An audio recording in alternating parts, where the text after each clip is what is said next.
सेंगोल जो इन दिनों आप में से बहुत सारे लोगों ने पिछले एक साल से, जब से संसद का इनॉग्रेशन हुआ है नई वाली का, तब से इसको या तो पिक्चर्स में देखा होगा, डिबेट्स में देखा होगा, अब फिर से एक बार सुर्खियों में है। क्यों सुर्खियों में है, सारी बातें आज के सेशन में होंगी, क्योंकि सेंगोल से जुड़ा हुआ एक विवाद 18वीं लोकसभा के शपथ ग्रहण समारोह के दौरान उठकर चला आया। अच्छा, 18वीं लोकसभा में जब शपथ ग्रहण समारोह हो रहा था, प्रोटेम स्पीकर शपथ दिला रहे थे, तो उनके बगल में यहां पर यह सेंगोल खड़ा हुआ दिखाई दिया था। सेंगोल सबने यहां पर देखा था, सब सांसदों ने जाकर के शपथ ली थी। ऐसे ही एक सांसद थे समाजवादी पार्टी के, उन्होंने इस सेंगोल पर प्रश्न खड़ा कर दिया है और कहा है कि सर जी, ये जो सेंगोल यहां रखा है, ये राजतंत्र की पहचानी है, लोकतंत्र की पहचान नहीं है। इसको हटा करके संविधान की प्रति यहां पर लगाई जाए, यह डिमांड है। अब इसी के साथ में यह बहस शुरू हो जाती है कि सेंगोल अगर राजतंत्र की पहचान है तो फिर यह यहां पर पहुंचा कैसे, यानी कि मोनार्की की पहचान है, राजशाही की पहचानी है, तो फिर यह यहां पर पहुंची कैसे, क्या इतिहास है, क्या विवाद है और इसका क्या आर्ग्यूमेंट दिया जा रहा है। ठीक है, तो पहला तो यह आपको तस्वीर देख के समझ में आ गई। शुरुआत होती है हेडलाइन से। समाजवादी पार्टी के एमपी हैं जो चाहते हैं कि सेंगोल को हटा करके वहां पर संविधान की प्रति लगाई जाए, वहां पर संविधान की तस्वीर लगाई जाए, क्योंकि यह जो सेंगोल है यह राजा का दंडा प्रतीत होता है। यह राजा का दंडा ही है, राजशाही हमारे देश में थोड़ी है जिसको कि यहां पर इस तरीके से दिखाया जा रहा है। ठीक है, तो पार्लियामेंट के सेशन के अंदर अब क्या हुआ हम आपको बता। देखिए, हर दिन पार्लियामेंट में जो जो चल रहा है, डे 1 पर प्रोटेम स्पीकर के बारे में हमने आपसे चर्चा की थी, उससे अगले दिन स्पीकर के बारे में बात की थी, लीडर ऑफ अपोजिशन के बारे में बात की थी, आज राष्ट्रपति के भाषण के बारे में हम चर्चा कर रहे हैं। कल के दिन यानी कि बीते दिन में राष्ट्रपति का, भारत के राष्ट्रपति का संसद के संयुक्त सत्र को संबोधित करने का कार्यक्रम हुआ। पार्लियामेंट के अंदर एक स्पेशल सेशन आयोजित किया गया था जिसमें देश की राष्ट्रपति के द्वारा ये जान लीजिए कि संयुक्त सत्र को राष्ट्रपति कब संबोधित करता है। तो पहले जब कोई भी लोकसभा पहली बार गठित हो रही होती है, जैसे अभी 18वीं लोकसभा है, तो इसका मतलब पहला सत्र शुरू हुआ है तो यह पहला सत्र ही है, तो फर्स्ट सत्र को भी राष्ट्रपति के द्वारा संबोधित किया जाता है, जिसे राष्ट्रपति का अभिभाषण कहते हैं, नंबर 1। और एक हर साल जब संसद का सत्र शुरू होता है उसके भी सबसे पहले दिन पर राष्ट्रपति के द्वारा संसद को संबोधित किया जाता है, संयुक्त सत्र को संबोधित किया जाता है, जॉइंट सेशन को, कि हां भाई सब लोग एक साथ बैठ जाओ और हम इस तरह की बात कर रहे हैं। ठीक है, तो राष्ट्रपति का सत्र था और उसमें राष्ट्रपति जी जो बोलते हैं ना, वो असल मायने में भारत सरकार की तरफ से जो बातें बतानी होती हैं, जो प्रोजेक्शंस देने होते हैं, उन्हीं के बारे में ये बोलते हैं। तब आपके दिमाग में सवाल आएगा, सरकार से राष्ट्रपति का क्या लेना देना? तो अकॉर्डिंग टू आर्टिकल 74, जहां तक आप जानते हैं कि प्रेसिडेंट जो ऑफ इंडिया हैं वो काउंसिल ऑफ मिनिस्टर की एड और एडवाइस पर, यानी कि सहायता और सलाह पर कार्य करते हैं। तो ऐसी स्थिति में इन्होंने जो सलाह राष्ट्रपति महोदय को दी होंगी वो आपने भाषण के दौरान बोल दी। तो भाषण के दौरान राष्ट्रपति दोनों पक्षों को संबोधित करती हैं, सत्ता पक्ष और विपक्ष सबको संबोधित करती हैं, राज्यसभा और लोकसभा दोनों के सांसदों को एक साथ बुलाकर संबोधित करती हैं। ठीक है, इस दौरान जब बातें राष्ट्रपति जी बोल जाती हैं तो उसके बाद में राष्ट्रपति के भाषण के उपरांत धन्यवाद प्रस्ताव लाया जाता है कि थैंक यू सो मच साहब कि आपने हमारे लिए समय निकाला। धन्यवाद प्रस्ताव आता है उस समय पर हमारी जो लोकसभा है वहां पर प्रश्न पूछे जा सकते हैं सत्ता पक्ष से कि साहब ऐसी, मतलब कोई विषय उठाया जा सकता है कि भाई सरकार ने अपने भाषण में तो ये बात बोल दी, लेकिन क्या ये वाकई में ये बात मैटर करती है? तो इस तरह से प्रश्न उठाए जा सकते हैं। उसका फाइनली प्रधानमंत्री के द्वारा जवाब दिया जाता है, बिकॉज राष्ट्रपति ने जो बोला वो काउंसिल ऑफ मिनिस्टर की एडवाइस पर बोला था, तो अब राष्ट्रपति तो जवाब देंगे नहीं, उनके बिहाफ पर प्रधानमंत्री जवाब देते हैं। ठीक है, तो आप यहां पर राष्ट्रपति का अभिभाषण होते हुए देख सकते हैं, जिनके एक तरफ बैठे हुए हैं हमारे उपराष्ट्रपति महोदय और एक तरफ बैठे हुए हैं लोकसभा स्पीकर महोदय। ठीक है साहब, आप यहां पर इन दोनों को संबोधित करते हुए सत्र देख सकते हैं। प्रेसिडेंट द्रौपदी मुर्मू जो हैं उन्होंने सभी को मतलब बधाई दी और उसके बाद में अपना भाषण शुरू किया। ठीक है, इस बीच में जो भी अपोजिशन है उसकी तरफ से जो प्रतिक्रियाएं हैं उन सब पर भी चर्चाएं होनी थी। ठीक है साहब, आगे बढ़ते हैं। अब सवाल यह बनता है कि इस अभिभाषण के दौरान, अब इस बात को आप देखें कि राष्ट्रपति के द्वारा हमारे सैन्य बलों में आधुनिकता जरूरी है।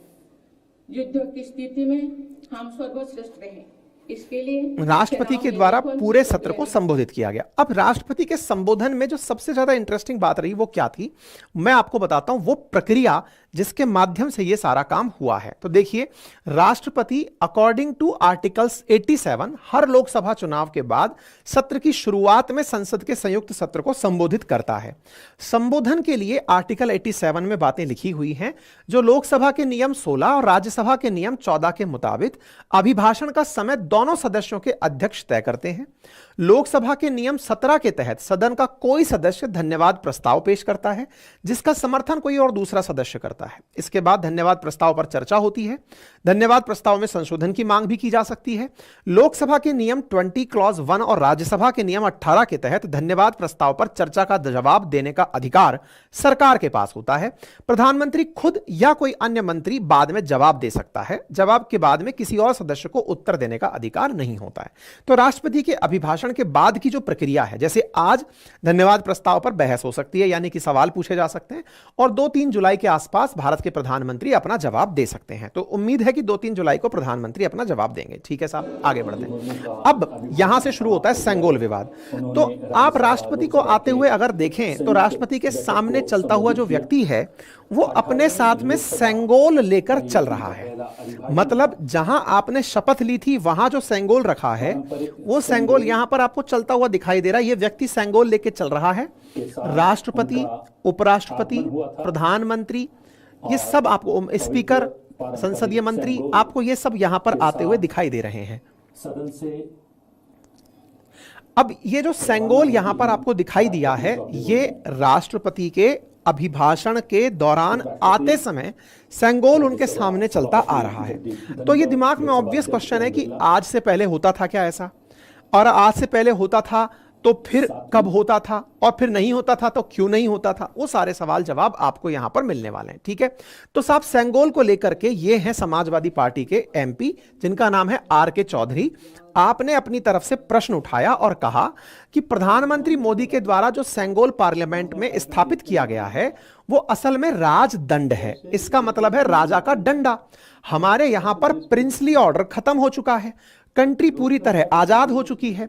तो क्या देश को अभी भी राजा के डंडे से चलना चाहिए या संविधान से चलना चाहिए? इसी वजह से हम डिमांड करते हैं कि संसद से, पार्लियामेंट के संसद से राजदंड को हटाया जाए और उसके स्थान पर संविधान की प्रति लगाई जाए। यह किसने कहा? लोकसभा के एमपी आर.के. चौधरी साहब ने कहा।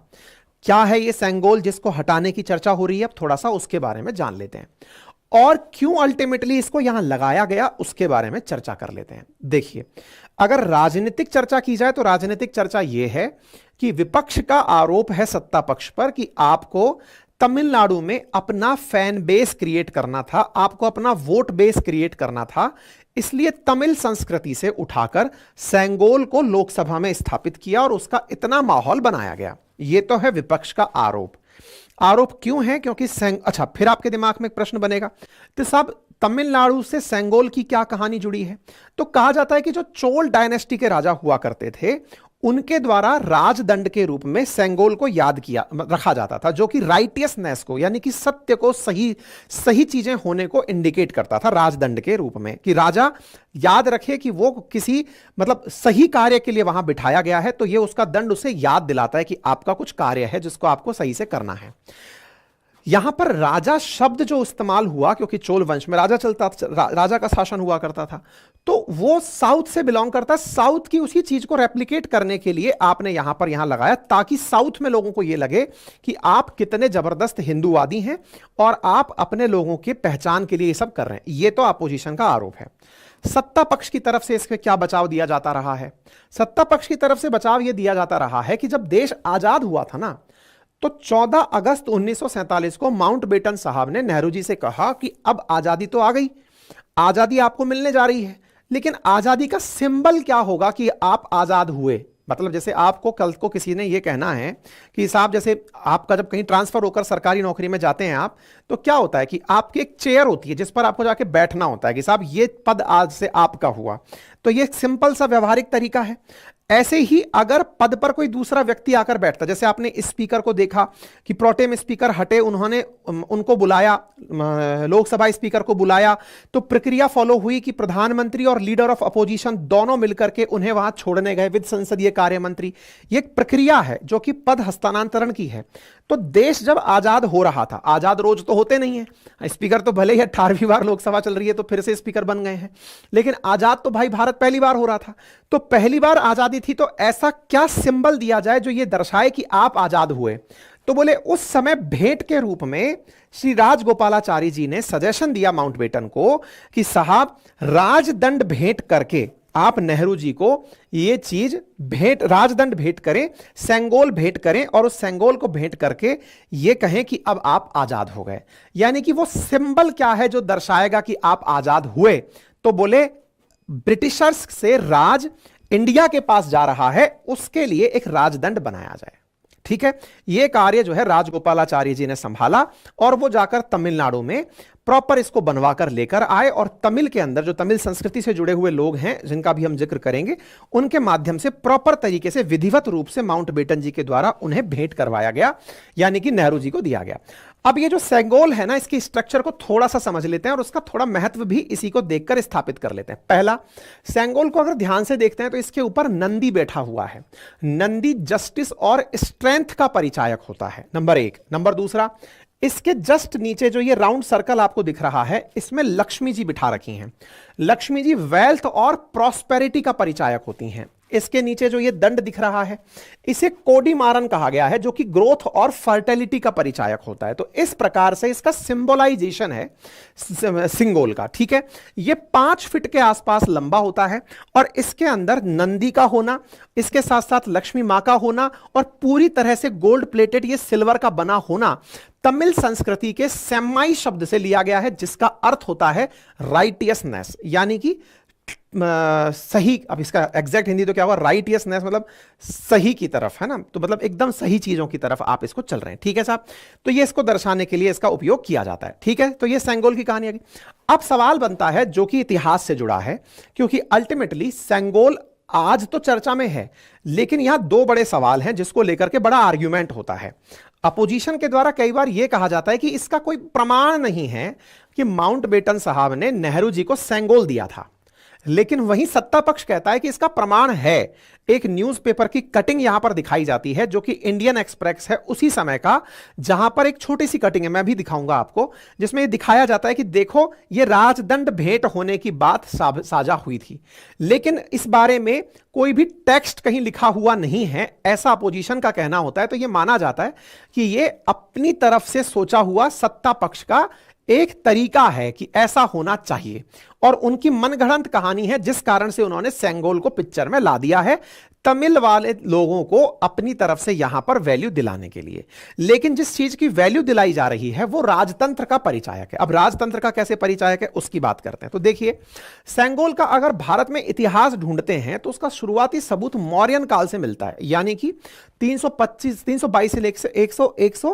185 BC से मिलता है। इसके बाद गुप्त काल में, फिर चोल काल में, जो लेटेस्ट सबसे ज्यादा चर्चा रहती है वो चोल काल की रहती है, जो कि 903 से लेकर के 1310 AD के अराउंड मिलती है। ठीक है, इसके बाद फिर विजयनगर साम्राज्य के अंदर सेंगोल का इस्तेमाल होता था। माना जाता है कि मुगल और अंग्रेजों ने भी सेंगोल का इस्तेमाल अपने अधिकारों के प्रतीक के रूप में किया था। ठीक है, तो ये सेंगोल है और इसका जो इतिहास है वो मैंने आपको बताया।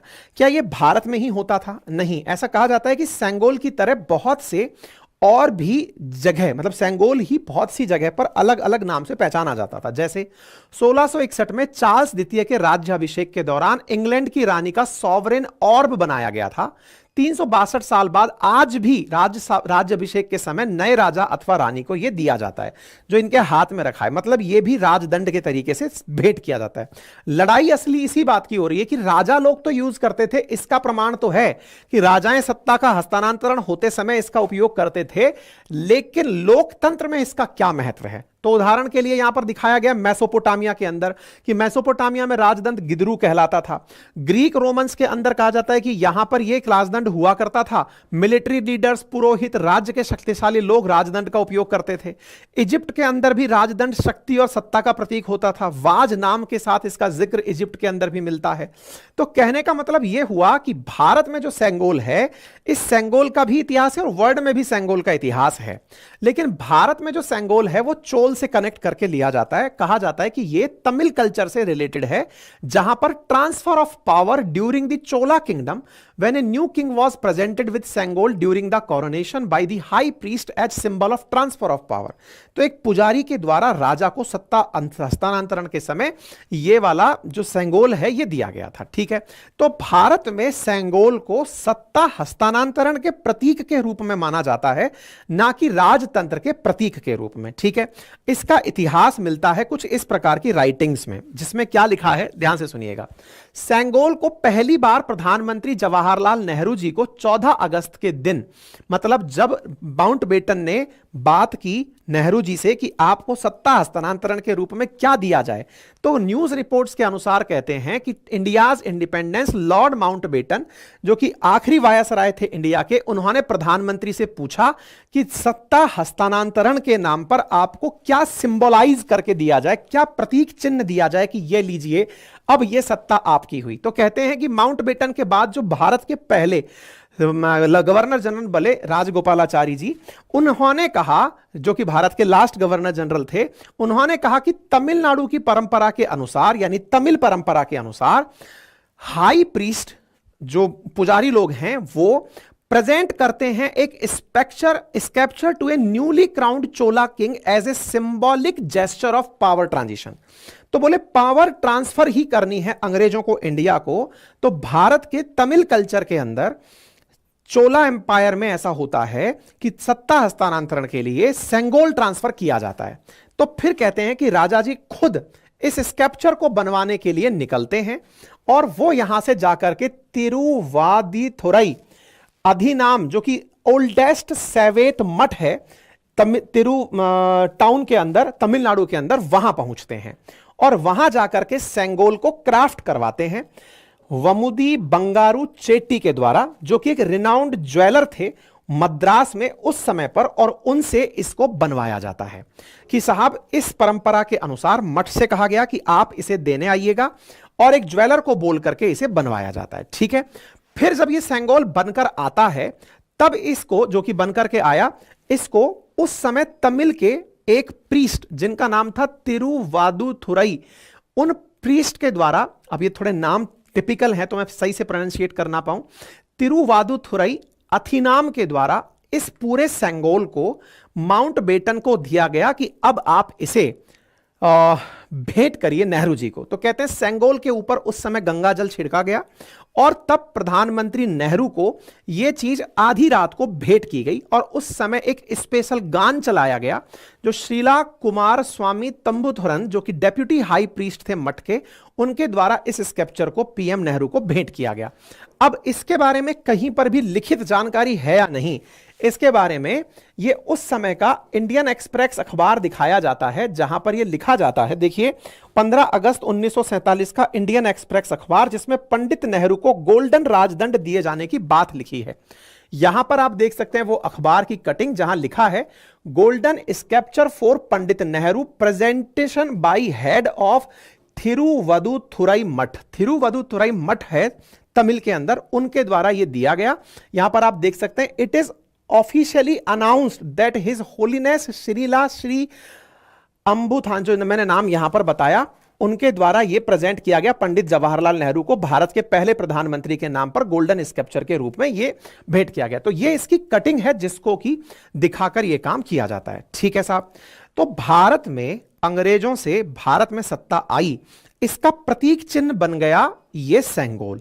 ये वो साइड है जो सत्ता पक्ष के द्वारा बताई जाती है कि सेंगोल का इतिहास ये है, और इसी इतिहास के कारण वर्तमान में सेंगोल की प्रासंगिकता सत्ता के ट्रांसफर को बताने की है। ठीक है, वर्तमान में भारत की नई लोकसभा बनकर आई, संसद भवन बनकर आया, लोकसभा राज्यसभा संयुक्त सत्र जो भी बनना था, उसमें जब लोकसभा बनकर आई तो उस समय पर भी इस सेंगोल की याद आई और उस समय पर प्रधानमंत्री जो देश के हैं उन्होंने इसी सेंगोल को रिसीव करने के लिए वही वाला काल जो नेहरू जी ने फॉलो किया था, वही वाला कार्यक्रम फिर से फॉलो किया और उसमें भी उसी मठ से आए हुए जो मठाधीश थे, जो मठ के पुजारी थे, प्रीस्ट थे, उनके द्वारा ये जो सेंगोल है ये प्रधानमंत्री को भेंट किया गया। आप देख सकते हैं इस सेंगोल को देते हुए, क्योंकि उस समय पर भी सेंगोल इसी मठ के लोगों के द्वारा दिया गया था, पुजारियों के द्वारा दिया गया था। तो यहां पर प्रधानमंत्री इस सेंगोल को लेते हैं और इसे स्पीकर की चेयर की बगल में राइटियसनेस के लिए स्थापित कर देते हैं।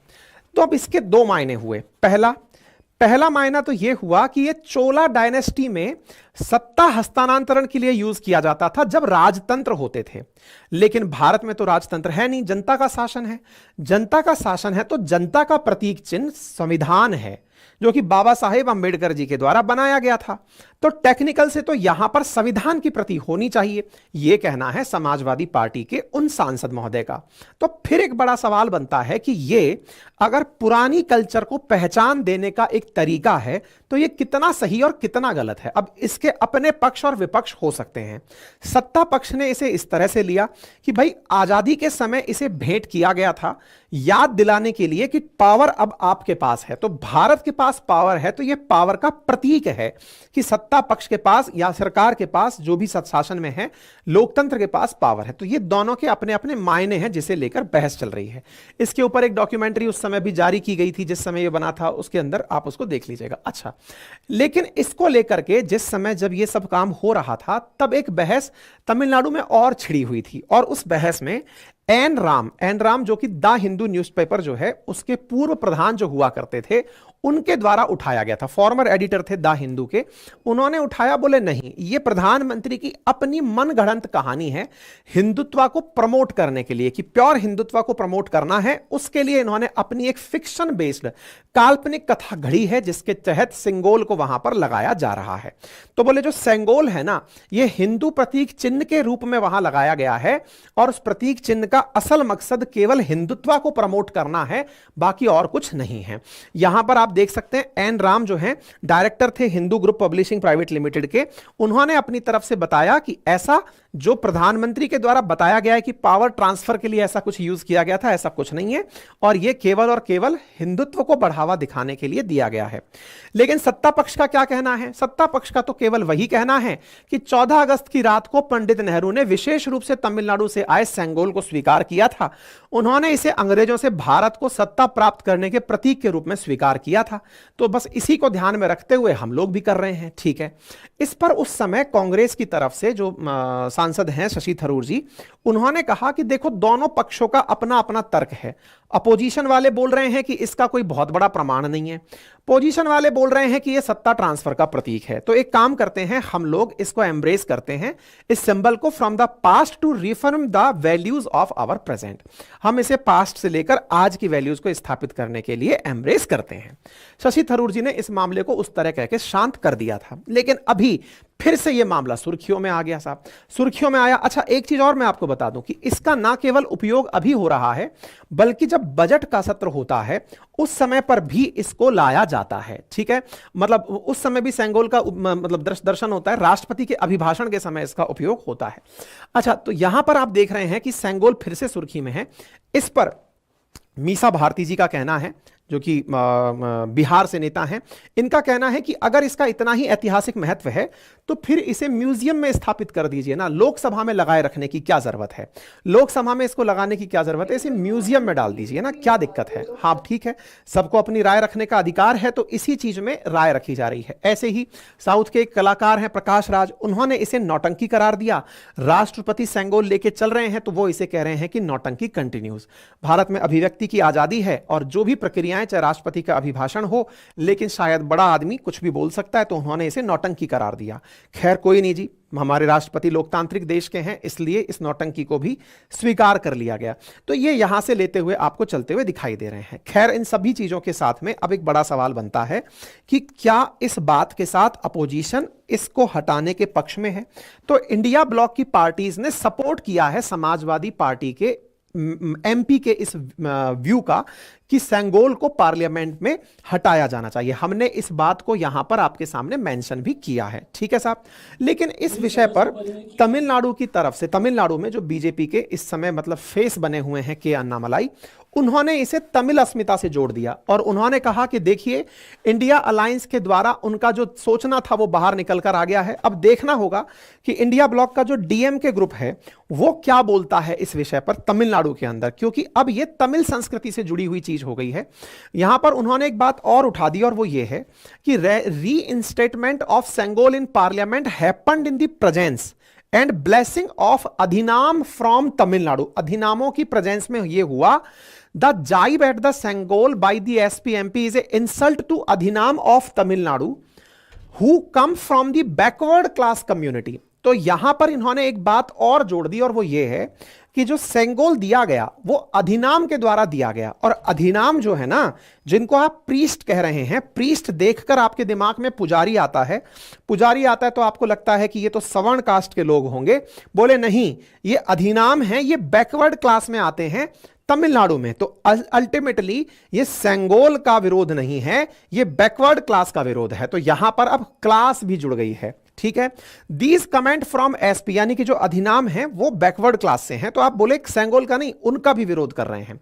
इस बात को लेकर के उन्होंने कहा कि ये वो लोग हैं, यानी कि इन्होंने टिप्पणी करते हुए कहा कि इन्होंने हाल ही में, और अभी आपको यह जानकारी भी होगा कि सैम पित्रोदा जी जो चुनावों के दौरान सुर्खियों में आए थे, जो कि नेशनल कांग्रेस के ओवरसीज हेड हैं, उन्होंने एक बयान दिया था जिसमें उन्होंने दक्षिण भारत के लोगों की जो बनावट है उसको लेकर के कुछ गलत टिप्पणी की थी। तो उस बात को लेकर के इन्होंने वापस से पॉइंट आउट किया कि देखो, चुनाव खत्म होते ही सैम पित्रोदा जी को वापस से अध्यक्ष बना दिया गया है, यानी कि दक्षिण भारतीय कल्चर को लेकर के इंडिया अलायंस का या कांग्रेस का जो सोचना है वो जनता के सामने जग जाहिर हो गया है। अब इस बात को लेकर के राजनीति तो होनी है। यहां पर आदित्यनाथ जी के द्वारा भी इस बारे में कहा कि India alliance hatred to Tamil culture in particular, कि इनका तमिल कल्चर के प्रति जो हेटरेट है वो यहां से पब्लिक हो रहा है। कहने का कुल मिलाकर अर्थ यह है कि ऐतिहासिकता में जो चीजें रही हैं उसे आज कैसे लिया जाए, ये इन दिनों बहुत ज्यादा डिबेट का विषय बन गया है। कुछ समय पूर्व ही आपने देखा होगा नालंदा विश्वविद्यालय को लेकर के भी एक अलग डिबेट भारत में शुरू हो गई थी।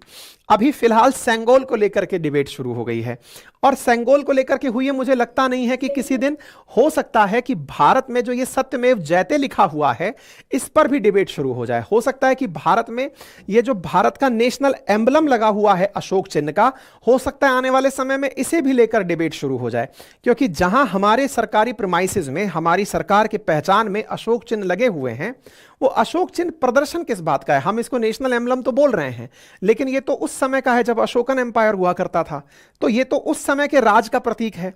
तो आज के समय पर इसका उपयोग क्यों हो? तो ये एक अलग बहस को जन्म दे सकता है। अगर इस तरह से ऐतिहासिकता की चीजों के साथ वर्तमान में डिबेट जारी रहती है तो ये किस दिशा में जाएगी, ये आप और हम देखते रहेंगे और तय भी करेंगे। फिलहाल के लिए इतना